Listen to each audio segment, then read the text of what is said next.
Hi there YouTube, XtremeTrainz here. So, very excitingly, I finally managed to add to my Tomix collection with 2017's assortment of items from Tomix. That's actually 2 items at this point, technically 3.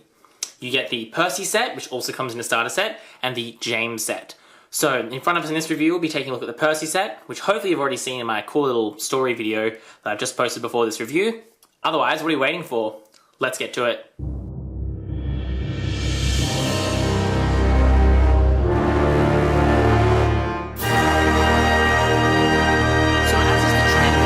I'm now discovering this is the kind of packaging that we get Percy in. You can see there's a space here for Percy and a space here for the Troublesome Truck. The printing on the front is the same as the Thomas one. You can check out my Thomas review from earlier this year on this channel. We've always got a different item number. I can't read any Japanese, so what this says is totally beyond me. But yeah, you get a lot of details about it, the item. I'm assuming these are some kind of instructions. Inside you get, again, if you pull out the little, you get a little insert. And that is pretty much it. There was no like little instructions in there. I'm assuming all the instructions you need are on the box. But yeah, there weren't any inside here. Not at least with this set, or that I found, although I haven't taken it apart because I haven't needed the instructions. So yeah, this obviously is how they sell these engines. I think it's a good way to do it. I think selling the engines with a truck is totally a great idea. I think it's the kind of thing, for example, they do in some of the other lines, for example, Trackmaster, and I'm glad they do it here.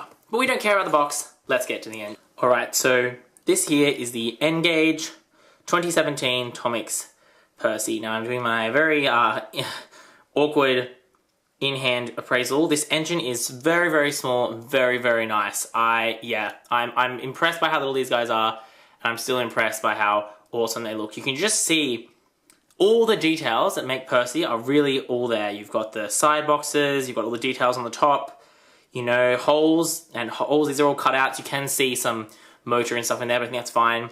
The grate with the coal on it is even, as you can see, it's cut out so you can see through it. We've got a painted and molded light on the back with a little coupling hook that's fake as well.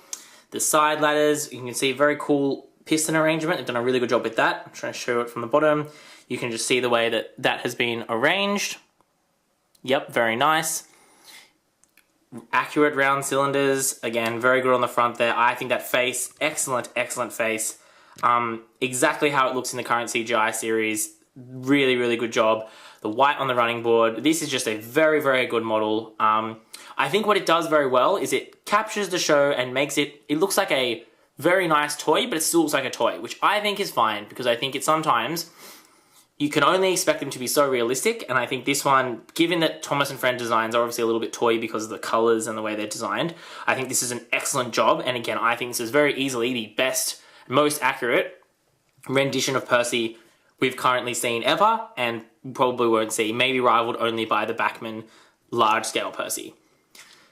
The next thing to look at then is a Troublesome Truck. Now, this runs on a different size wheelbase to Annie and Clarabelle. As I said, I've got them there for comparison. You can see the truck is much shorter. This is obviously a specific truck, which is SC Ruffy. Again, these are reissues from when they previously released this line, but as far as I can tell, it's exactly the same. Really cool face design, like very good sculpts on these. The molds look excellent, really nice detailing, looks very realistic. Again, you've got the little coupling hooks, you've got all the realistic, you know, manual brake pads and everything detailed under here. You can just see it does have plastic wheels, which may bother some people. It doesn't bother me. You can see you've got the little coupling hooks there. What's interesting is if you have a look at the licensing info, this is 2017. So if someone else has got this, they can tell me it has been remolded. Open ears. I couldn't find in the pictures that I found any differences between them.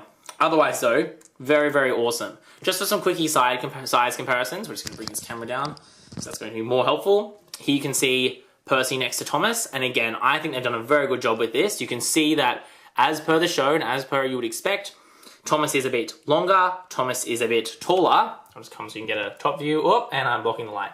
You can see there that they're a little bit taller. Thomas is a bit longer, but Percy is a little bit wider in the boiler area. I just think these two look very, very good together. They belong to the same series. I think the sizing scaling is right. In the same way, I think, you know, you can see that Percy also scales very, very well with, for example, one of the coaches. They don't want to couple up on this because I'm not on the track. You can see that he seems to scale. He's that little bit smaller than them, and then also scales excellently with the Troublesome Truck. So I think that is it in there. So yeah, that's that. Now we're just going to run him a little bit around the track and I can show you what this little engine can offer. Alright, so here you can see the current track setup I've got. I've got it switched so that Percy is the only engine running on the main line, and I think again it's appropriate to just show him running with the wagon that he comes with. So, we're going to run him now at about a third speed.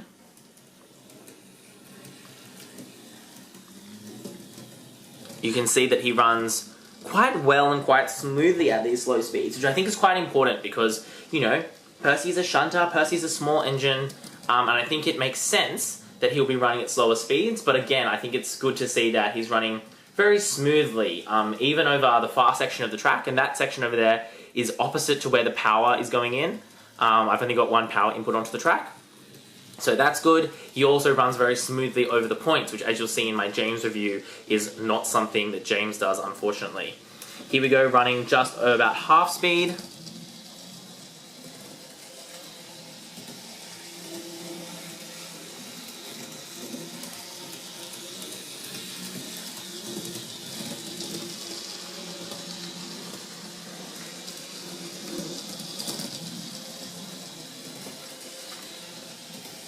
And lastly, running at full speed.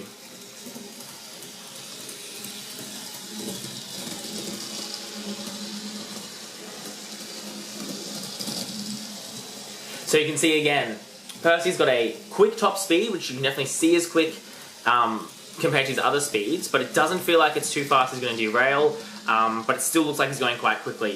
The thing I like about Percy is the way they've done his sidewheels is really, really nice. I'll get the camera down, doing this live. Oh, look how risky we are.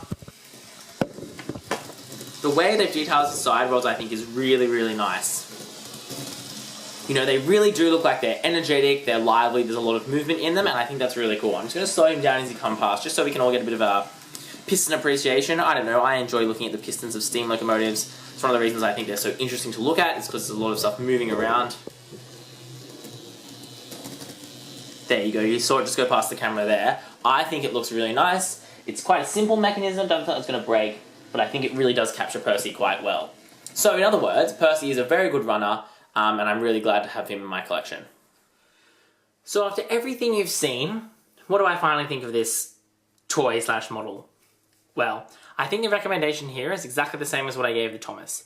If you're a Thomas collector and you have any engaged stuff, go for it. These are excellent, excellent toys.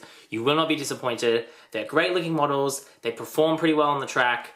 The only downside, again, is they don't have digital decoders, but my understanding is that's still not a super prevalent thing in N-Gage, and I have seen articles online where people have converted them to digital, and I'm sure your local hobby store could do something for you in that respect. I think just the thing to note here is they are quite expensive for what they are, and it really depends what you're into. Me, as a model train collector, as well as a Thomas fan, I'm super happy to do this. I've always wanted an N-Gage railway, so this is the perfect way for me to have an excuse to buy some N-Gage track and rolling stock, particularly British stuff, because if you guys watch my channel, you'd know that I had collected MacLeod and HO, which is German and mainland Europe kind of prototypes and models. So this is a chance for me to get into some British stuff because I can buy rolling stock that's British to match the Thomas and Friends aesthetic, and I'm really happy about that. I think, to be honest, the only thing to note that's a weakness is just that the way they're selling the items at the moment, and it's kind of what I said earlier, is that you can't buy the rolling stock by itself, which you previously used to be able to do. Because I would love to get more trucks and I would love to get more wagons and rolling stock, but at the moment it's just not out there. So I think that, you need to be aware that at the moment there's very little rolling stock you can use that's officially Sodor, but hopefully that's something that will be fixed into the future. So if you're wondering how much I paid for this, I ordered it together with James, but because there was some delay in production, this was meant to come out in May, as was James. He actually came out in July. James came out in early September. So they sent them separately, but I still only paid for that one fee for postage, which meant I think I paid close to $100 Australian for this 2-pack with postage from Japan.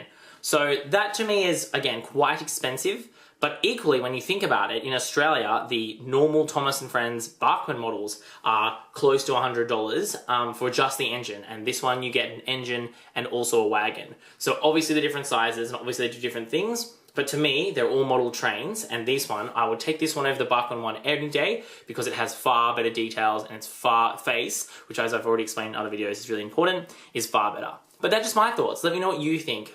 Are you keen to pick these up? Were you, have I convinced you to go pick them up? Are they available where you live? All that kind of stuff I'm keen to hear about below.